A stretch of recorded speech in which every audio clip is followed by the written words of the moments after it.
Ayan po at isa pong mapagpalang pagbati ang aking ipinapahatid sa lahat po ng aking mga subscriber, followers at mga viewers na sana po ay nasa mabuti kayong kalagayan lagi at ligtas sa anumang uri ng kapahamakan, malayo sa lahat ng mga sakit, malayo sa lahat ng mga problema sa buhay at bagkos ang darating sa inyo. Antayin nyo lang po, nandyan na. On the way na po yung swerteng walang katapusan para sa inyong lahat. Ayan. At magbibigay lamang po ako ng reaksyon dito po sa sinasabi ni Loren Legarda. Hindi ko na po tatawagin senador ito dahil hindi naman karespeto itong animal na ito. Na wala raw siya nakikitang idinulot na maganda yung Dolomite Beach. Yan, yung pong Dolomite na nilagay po dyan sa sa Manila Bay. Wala daw po siya nakikitang magandang naidulot. Putya naman. Pagpalagay na natin, sige, tama ka na.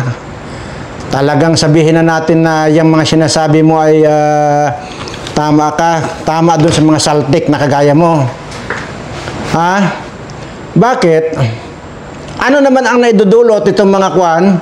Kung walang naidulot yung Dolomite Beach na ginawa ni Duterte, bakit? May naidulot ba itong mga flood control project nitong Bangag administration ito? Alam ba ang mas matimbang sa iyo? Dolomite Beach o itong trilyon-trilyon na winaldas at ninakaw nitong administration Marcos na ito? Buisit ka. Hindi pa rin ba nawawala yung pagiging utak NPA mo? Noong nandiyan ka kay Joma Sison, nung kinukupan ni Joma Sison na ilang buwan ka nga ba nandoon kay Joma Sison noon? Nagtatanong lang po ako. Ha? Baka naman kaya hanggang ngayon nakatatak pa sa utak mo yung itinuro sa iyo ni Joma Sison. Di kaya kasama rin yan doon sa ibinugan niya sa iyo? At hindi pa nawawala sa iyo? Buisit ka. Ito na po yung sinasabi ko sa ito po ang problema dito sa mga animal ng mga senador na ito. Akala mo napakalilinis itong mga hayop na ito. Ay, niisa naman dyan sa inyo, mga putang ina nyo, mga kawatan naman kayong lahat dyan. May malinis ba sa gobyernong ito? Sige, sabihin na natin lahat kayo. Walang malinis sa gobyernong ito. Maging doon sa unang-una pa. Lalo na magmula doon kay Marcos Sr. Di lalo na. Buisit ka. Yan ang pupunahin mo. Dolomite Beach. Pumunta ka nga dyan sa Manila Bay. May mga picture at may mga video na yung una nung wala pang Dolomite Beach yan. Puro basura ang Manila Bay na yan. Ngayon napakaganda, may mga isda na nga eh. Noon anong mga isda dyan? Puro mga tubol. Buisit ka, tapos sabihin mo wala na idulot na maganda yung Dolomite Beach ni Duterte. Talaga rin naman. Samantalang humimod ka rin sa lawit ni Duterte.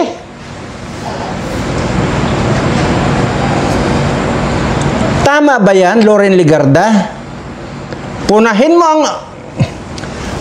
mo ang Dolomite Beach pero hindi mo pinupuna itong mga ghost project at mga flood control project na Bangag administration ito na trilyon-trilyon ang nawala sa bansa. Putya. Ito na nakakakon eh. Ito talaga ang nakakapag-init ng ulo sa mga ganitong tao eh. Baka mamaya na si Dilaylay lang yung sinasabi kong ilipat ko yung bilat niya sa kanyang noo, baka kasali ka. Pakiramdaman mo sarili mo, lalo na yung noo mo. Hawakan mo lagi ang noo mo tuwing umaga, baka mamaya, hindi mo na mamalayan, lumipat na rin yung bilat mo sa noo mo. Kayong tatlo yan, ito, Risa na maputla na may anemic. May anemic na ang bilat nito. Mga buisit kayo sa totoo lang. Bakit noon hindi mo sinasabi yan dati? Noong naglalagay pa lang ng dolomite dyan, bakit hindi mo sinabi yan kay Duterte dati? Bagkos hawak-hawak mo pa yung lawit ni Duterte. Ngayon at walang kalaban-laban yung tao, dagdag ka pa. Anong klase ka? Kaya sa inyo, mga taga-kwan dyan, taga-aklan bala? Halay buto pan nyo si Loren Regarda kay hasta kaya wa pa na halin sa nang utok ang kwan ang pagiging NPA niya kasang pagsama kay Juma Season noon. Halay buto nyo pa yan. Utak NPA na.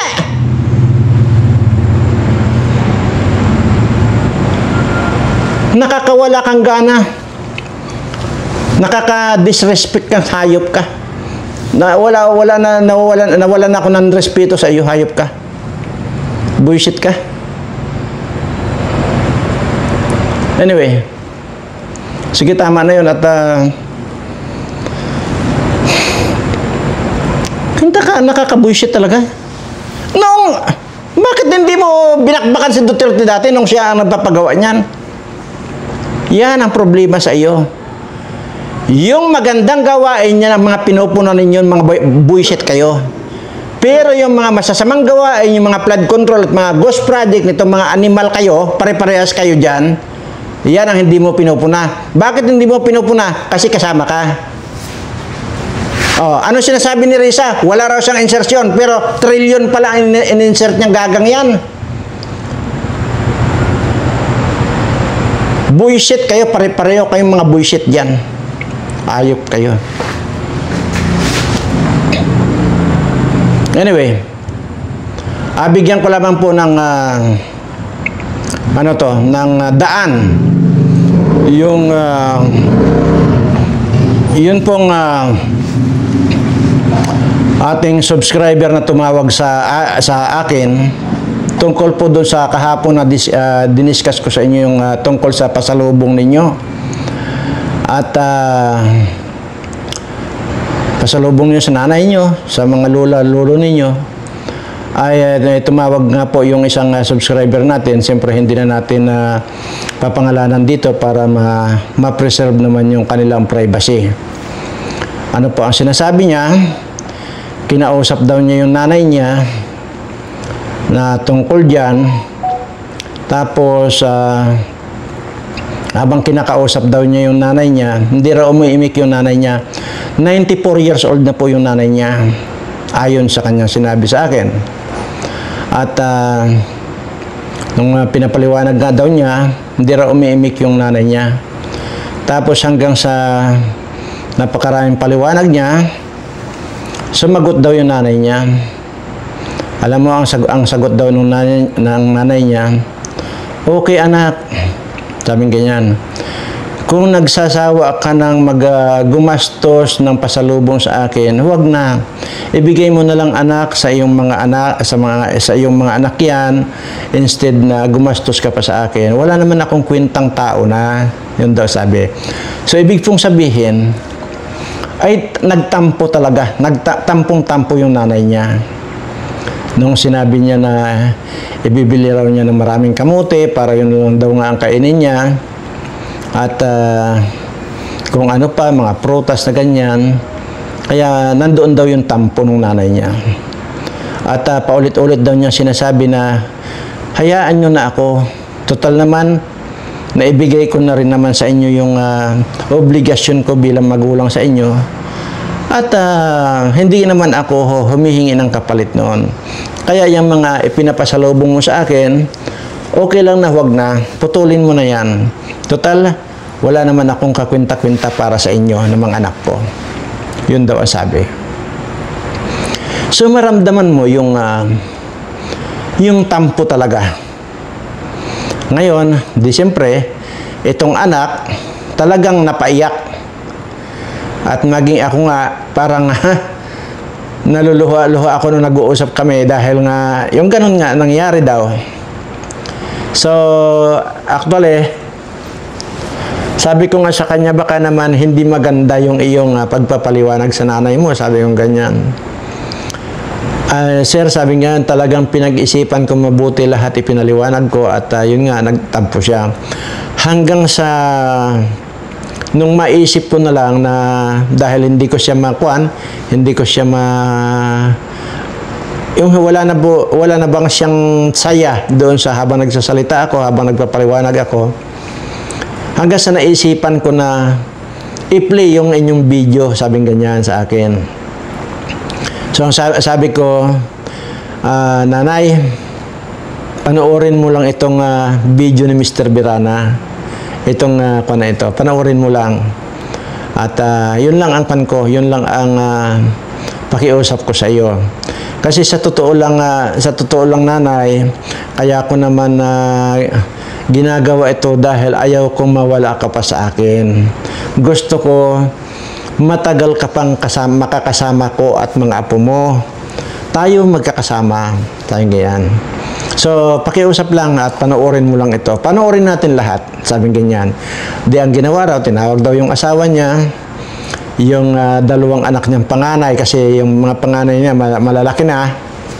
So, i-play daw nila yung video ko kahapon, yung tungkol sa kamuti na yun, na yung pasalubong. Adi nanonood naman daw yung nanay niya. Nakikiramdam lang daw siya. At yun nga, noong parang nag-sink in sa nanay niya yung mga sinasabi ko na madudugtungan pa yung buhay nila ng instead na 1 year, madudugtungan pa ng 10 taon. So, ibig sabihin na hanggang sa matapos daw, pinanood daw yung video ko. Hindi pa raw natatapos. Alam niyo ang ginawa raw ng nanay niya, tumayo daw at niyakap daw yung anak niya. At sinabi niya, sorry anak. Dahil ngayon ko na-realize na ginagawa mo pala ito dahil sa gusto mong manatili pa ako na makasama ninyo. Oo naman po nanay, sabing ganyan, yun naman po talaga. Kaya nga lahat ng gusto kong magpaligaya sa iyo, binibili ko, yung pala mali, yung mga pasalubong ko sa iyo, yung mga binibili ko para sa iyo. At yun, ito na po yung katibayan ko kung bakit kinausap ko kayo tungkol dyan sa mga pinapasalubong ko sa inyo. So, yun nga, ang higpit daw nung yakap nung nanay niya sa kanya. Kaya sorry daw na sorry. Yun naman po yung sinasabi ko na paliwanagan lang at saka mabuti na lang at naisipan itong viewers natin, subscriber natin na ipinanood yung video doon sa nanay niya. Kasi obvious naman po na nagtampo na talaga yung nanay niya. At talagang nakaka-touch talaga. But yun, naliwanagan at yun, nawala yung tampo niya at naging maayos daw ulit sila. So, ngayon, at ang sinasabi nga, nagtanong siya kung yun daw bang mga dioses, yung mga Diyos, kagaya halimbawa ng mga orange Diyos na yan, yung mga Diyos na yan. O sige, example natin yung sisto na yan, example lang na po natin yan. Tinanong na rin niya sa akin at sir, sabing ganyan, okay ba sa nanay ko yung mga Diyos? Sabi ko, hindi, mabuti na tanong mo yan at yan na i-discuss ko pagka mamaya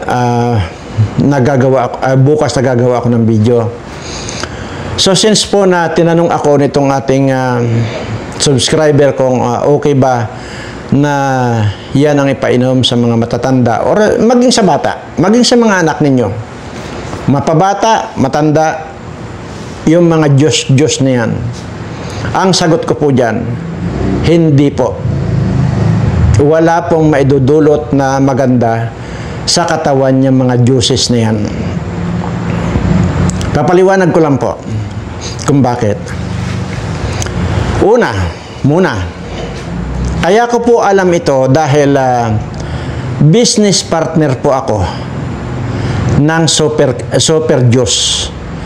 SOOPER, Super Juice po yan. Business partner po ako ng Taiwanese. Ang factory po namin nandyan sa Bulacan. Okay?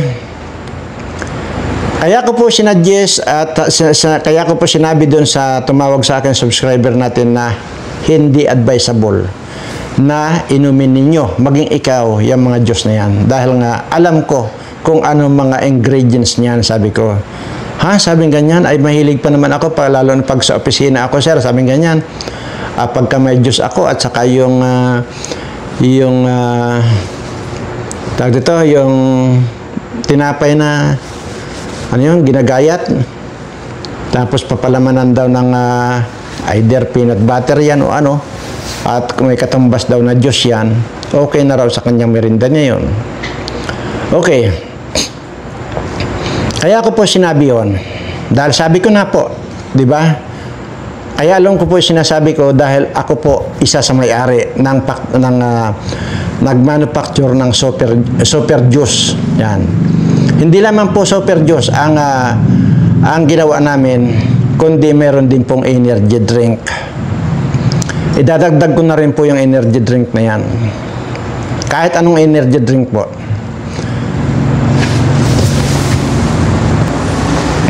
Ang isa po sa napaka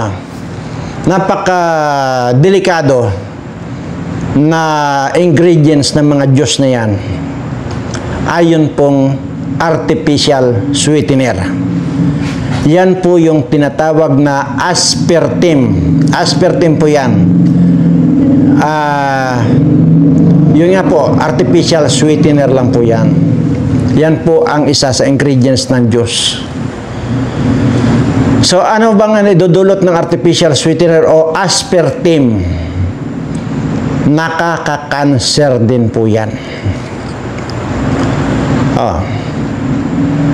So, kung ang tanong, bakit, kung nakaka-cancer, Mr. Birana, bakit nakipsosyo ka pa sa Taiwanese na gumawa kayo ng Diyos? Kaya nga po, kaya nga po nag-withdraw ako.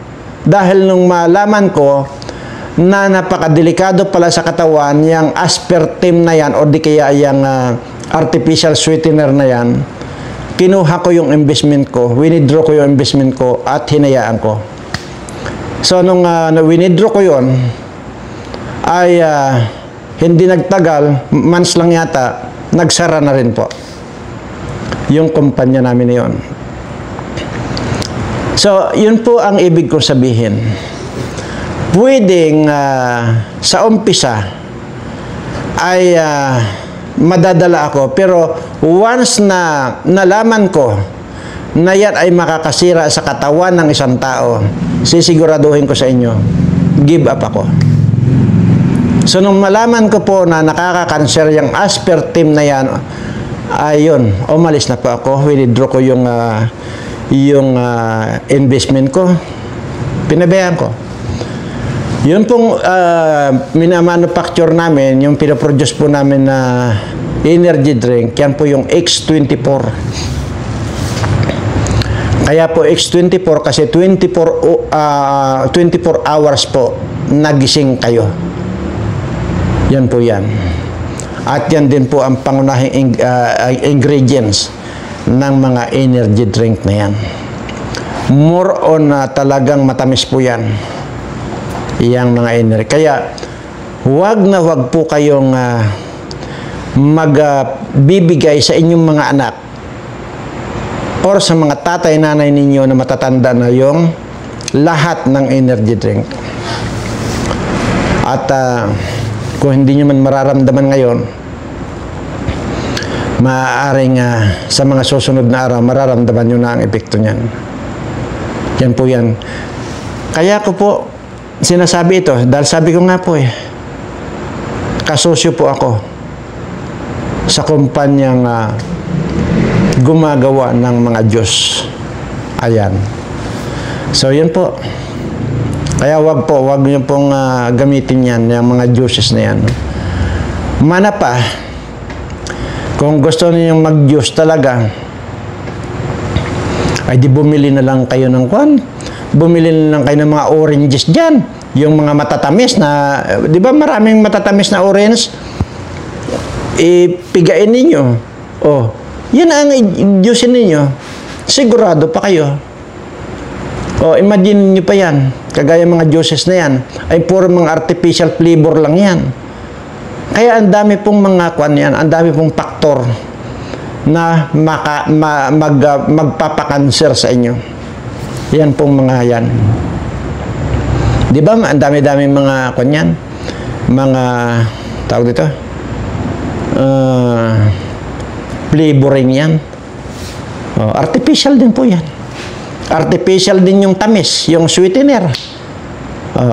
Ulit-ulit ko po sinasabi yan, ang tamang kwan po ang tamang tawag po diyan sa artificial sweetener na yan ay aspartame. Ganon din po yung mga kwan yung mga nagtitinda ng mga sa palamig na yan, yung mga nandiyan sa mga bangkita na yan na, di ba, maiinggan nyo kayo minsan. Andiyan parang ang lamig-lamig nung mga tinda nila, nakahilira dyan. Wala pong gumagamit dyan ng totoong sugar. Ang gamit po nila dyan, aspartame or artificial sweetener. Kaya mag-ingat po kayo. Mag-ingat po kayo sa pagbili-bili ng mga ganyan.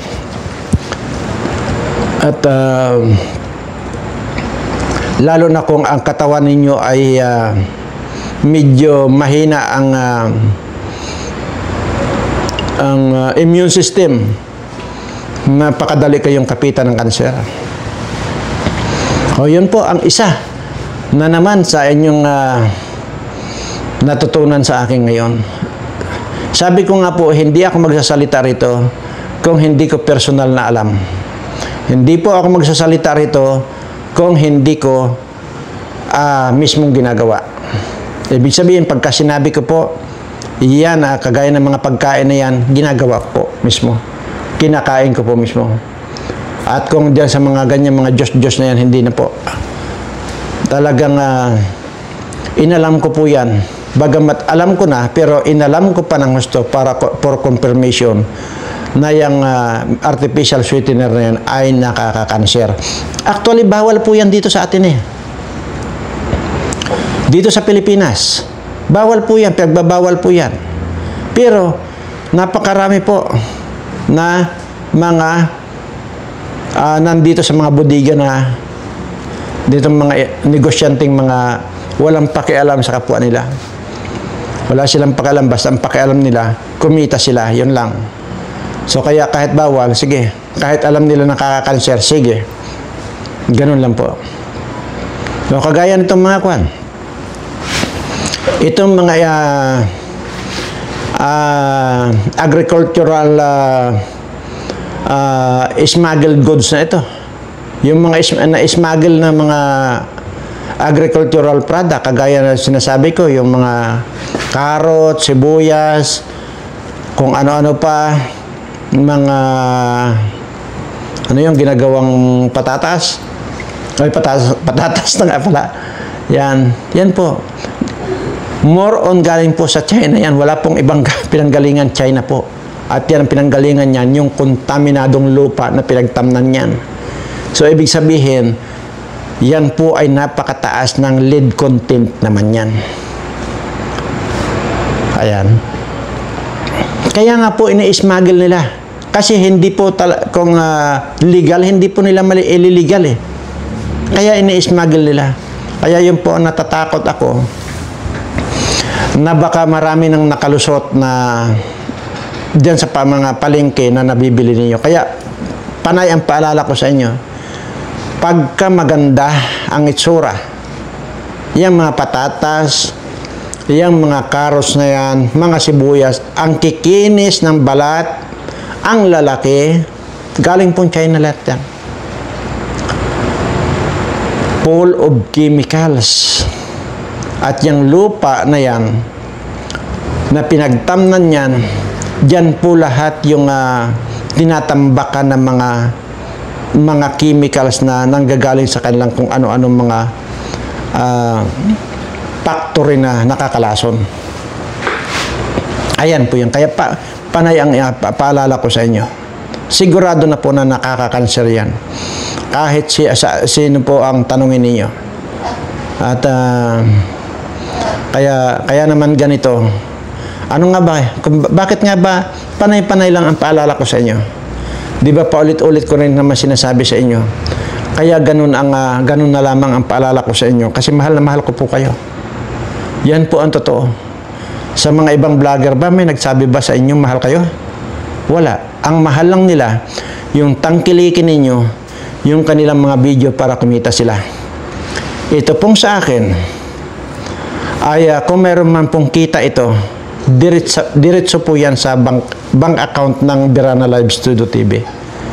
Yun nga po yung lagi ko sinasabi rito na naghahamon ako rito na ipakita ko ang kita nitong YouTube channel natin na ito, na yung bank account nito wala pang withdraw ito kahit na sintabos magmula nung sumahod itong YouTube channel natin.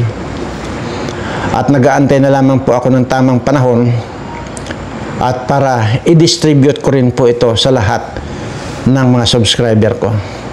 Hindi po ako makikinabang dito ng sintabos. Wala po kayong makitang withdraw.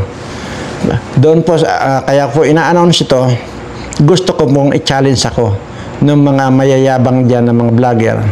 Gusto kong i-challenge nila ako. Or kahit na sino mag-challenge sa akin, laging may postahan dito. Ngayon,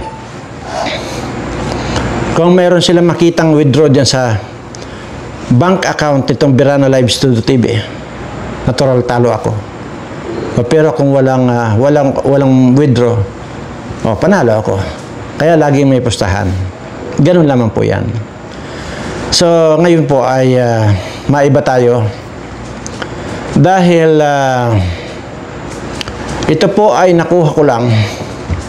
At gusto ko lang pong malaman ninyo at iparinig sa inyo itong information natin na sa November 30 ay aywan ko kung ano yung mangyayari sa itong November 30. Hindi ko alam kung ano mangyayari dito. At mukhang patataobin na raw yata nila ang gobyernong bangag na ito. But anyway, ay nasa kanila na lang po yan. Sa akin po rito, kung nakikita ko naman na nandyan na at kung ano yung pwede kong maitulong, tutulong po ako. At lalo na yung pagpapadala ng tubig dyan.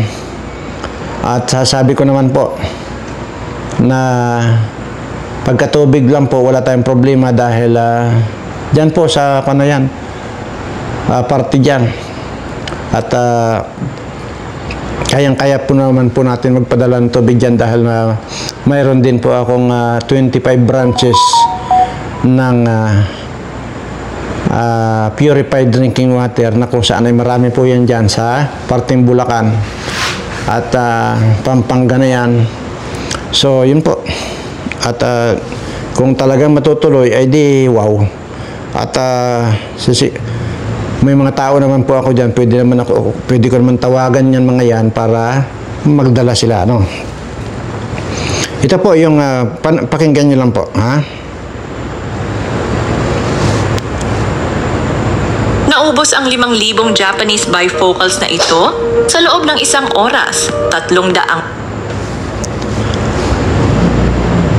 Na raw sa pagbabagong ilang retiradong general kaya makikilahok na sila sa malawakang protesta kontra korupsyon sa Nobyembre at 30. Live mula sa Caloocan, nangunguna sa balita si News 5 House Correspondent Marian Enriquez. Marian, una sa lahat, saan ba galing ang impormasyong yan at may banta ba ng kudeta? Ziggy, galing nga yung impormasyong yan kay House Senior Deputy Minority Leader at Caloocan Representative Edgar Erice. Nakipagpulong daw sa kanya itong mga retired general at sinabi nga nilang sasali raw sila sa mga kilos protesta kontra korupsyon sa November 30. Pero paglilinaw nila, Ziggy, hindi nila ipapanawagan ang pagbibitiw sa pwesto ni Pangulong Bongbong Marcos. Ang tanging nais lang daw talaga nila ay pagbabago at reforma tulad ng pagpapasa nga ng ilang batas gaya ng pagpapatibay sa Independent Commission for Infrastructure o ICI at pagbubuwag nga po sa mga political dynasty. Nais din nilang higpitan ng mga polisiya sa eleksyon, partikular na sa mga political parties at paggastos ng mga partido at kandidato. Kwento pa nga ni Erice ay nakausap daw nitong mga retired general na ito si Pangulong Marcos bago pa ang September 21 rally. Ipinost din ni Erice sa social media niya yung larawan ng meeting nila ng mga retiradong general. Narito ang pahayag ni Congressman Erice. General Senga, diba, dating Chief of Staff, General Sarmiento of PNP, dating DICT. Eliseo, Colonel Santiago. Pero kuan, sinainip nga sila. pero nandiyan naman po, ang mahalaga yung kanina na yun sa November 30 ay mukhang malawakang pagtitipon po itong gaganapin at kasama na po dyan yung mga retiradong general daw. So mahaba pa po kasi yan at maubos naman yung oras natin kung i-play natin dito. At yun nga po, ang sa akin dito, gawin nyo nararapat at gawin yung party nyo, gagawin ko rin ang party ko. Ganun lamang po yan. Ayaw ko na pong ayaw ko pong i-elaborate dito kung ano yung party ko. Ganun lamang po at yun. Basta po dito sa aking mga subscriber ay makiramdam po tayo at magmatsyag dahil hindi po talaga ito ang hindi dito ako nakakonsentrate Nakakonsentrate po ako dito sa darating pang mga dilubyo kagaya nung dinidiscuss ko sa inyo na itong mga nuclear natatama sa atin dito at mga virus, mga lason na yan tatama sa atin dito lalot na hindi masaya si Xi Jinping doon sa paglapit ni Bongbong Marcos na kumamay siya. Makikita nyo naman po dyan sa mga social media nung paglapit niya kay Xi Jinping si Bongbong, yung sa likod ni Xi Jinping na yung biglang lapit at tingnan nyo, wala man lang ngiti at nakasimangot pa. So, akala siguro nitong si Bongbong Marcos na ito ay maganda yung ginawa niya.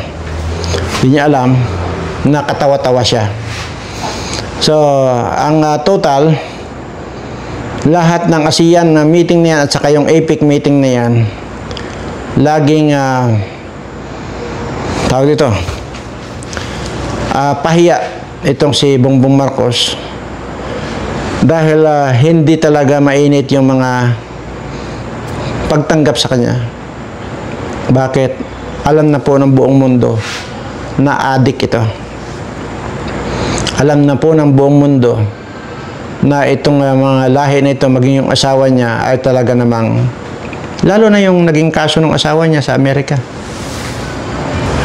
Yung pagkamatay ni Paulo Tantoco. Lalo't inilabas yan sa Amerika. Siyempre, first lady ka. Sangkot ka sa pagdodroga. Alam na lahat. Kaya nga, binastos na lang, pambabastos na lang yung ginawa nila. Hindi man lang nila pinapansin. At papansinin ba nila yung pagka ikaw ay ikaw na? Ay baka nga may madiri pa sila makipagkamay sa iyo dahil sabihin pa lang na may pulbos yung kamay niyan. Mariosep, talagang wala. Mararamdaman nyo naman kung ano yung yun na lang pagkamay niya kay Xi Jinping. Siya na rin mismo nagsabi na hirap daw lumapit kay Xi Jinping dahil ang daming bodyguard, baka raw siya suntukin, pero pinilit niya. Nakarating na siya doon, pero malamig yung pakikipagkamay ni Xi Jinping sa kanya. At maging yung sa likod ni Xi Jinping na yung matanda, biglang lapit sa kanya, tumingin talaga kay Bongbong. O, baka kung baka mamaya binulungan pa si Xi Jinping, ako, huwag kang makipagkamay, baka mamaya pulbos yung kamay yan. Baka yun pa nga sinabi. Anyway, yun lamang po. At basta po ang sa akin dito, wala na akong pakialam. Ang pinapakialaman ko lang itong mga subscriber ko. Ayan. At kung sakasakali man po na dumating yung mga araw ng hindi natin inaasahan, makakaasa kayo na yun yung pagkakataon na magkakatipon-tipon tayong lahat. Maraming salamat po at muli, sinasabi ko sa inyo, mahal na mahal ko po kayong lahat.